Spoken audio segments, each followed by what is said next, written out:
باخێکی فراوان و پڕ لە دار و درەخت کەشێکی هێمن خانەنشینانی لێرە کۆ کردوتەوە.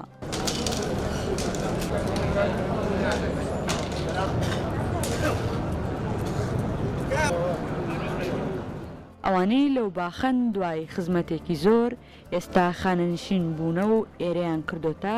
شوێنی حەسانەوە و کات بەسەربردنی خۆیان. لقد شمشال بستان برو باوی گلستانه بناو کوسر بصورت حالم ویرانه لسر شوی دلم حمزوان وچی موسای عمرانه بشعلی خاص تماشکه او دنیایت سراخانه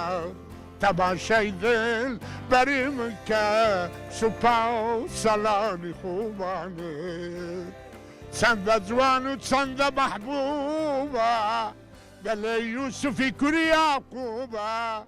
رفیق خناق بمکلمه او دنیا بو کس نماوه تماشای دل بریم که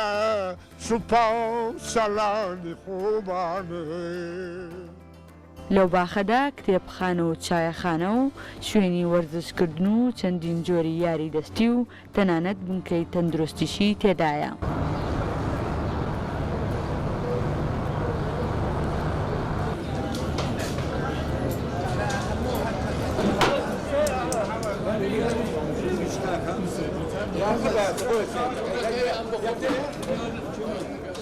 کۆمەڵێک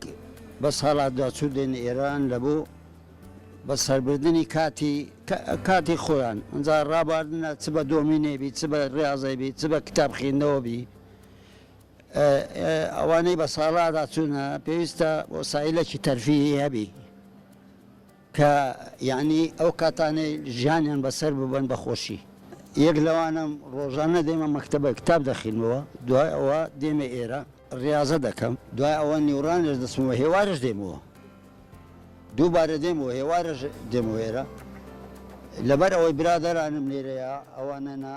هەموو دادەنیشین پێکەوە ئەو کاتە خۆشانە بەسە دەبێت. ئەو شوێنە شوێنێکە شایستەیە بە خانشینان ئەو مرۆڤانە نەکەوە تەمەنێکی زۆریان لە خزمەتی میلەتەکەیان بەسەر بردیە بە جۆرەها ئیش و کار مامۆستایەتی یاخود فەرمانبەری یاخود کرێکاری و کاسبکاریش ڕوو دەکەنە ئێرە لە پاژەوەی کە خدمەی وەزیفەیان دائیرەکانیان نامینێ تەواو دەبن و تەمەنێکی زۆر بەسەر دەبن توانە ئیشکردنیان نامینێ دێنە قۆناغی خانشینکردن بە پێ یاسا دێن وەختەکانیان لێرە دەکوژن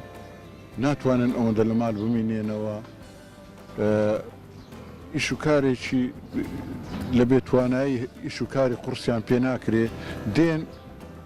یعنی قۆناغی عسانەوەیان لێرە بەسەر دەبن. ئێرە شوێنێکی شایستەیە بەو خانشینانە بە خانشینان بە تایبەتی خانشین لێرە مەکتەبە هەیە ئەوەی کە زۆربەی زۆریان خوێندەوارن دەچن لە مەکتەبەکە کتابی باشی لێیە بە ڕۆژنامە دێ و هەروها لە بۆ هەندێکیان کە خوێندەواریان نییە تاولە دەکەن دامە دەکەن نۆڕسکان دەکەن و بەو شێوەی دەتوانن وەختەکەیان بەسەر ببن و باسی شتە کۆنەکان دەکەن چ لە وەزیفا چ لە مامۆستایەتی چ لە پیشەی زیادزیە باز دەکەن کە لە کۆن چۆن ژیانیان بەسەر بردیە گوزەرانیان بەسەر بردیە.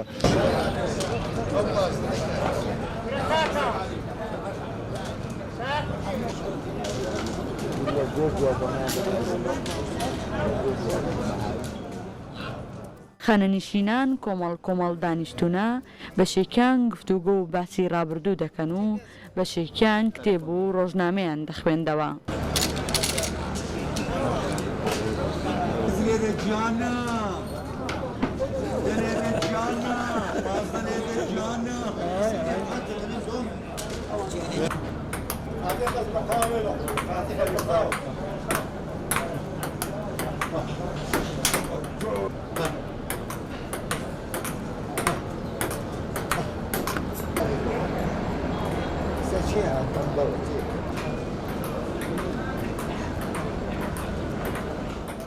خانە نیشان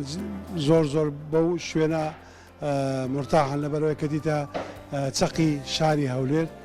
زۆربەی خانە نیشینەکان کە لە ماڵەوە دێن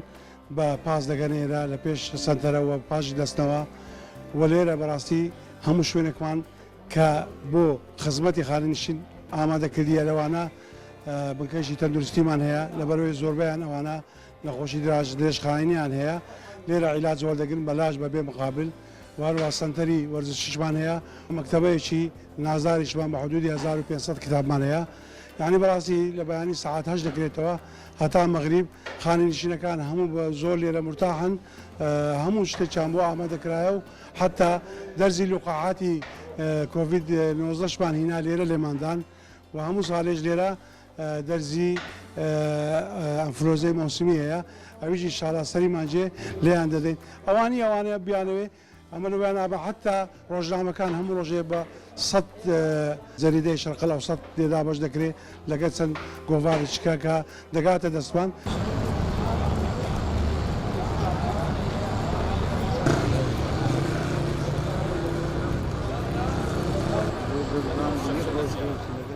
ئەو باخە دەکەوێتە ناوجەرگەی شاری هەولێر و لە ساڵی 2008ەوە بۆ خانەنشینانی هەولێر کراوەتەوە. جگە لە خاننشینان ڕێگەنادرێت کەسی تر سەردانی ئەو باخە بکات. سۆلین حەسەن، کەناڵی کورسات، هەولێر.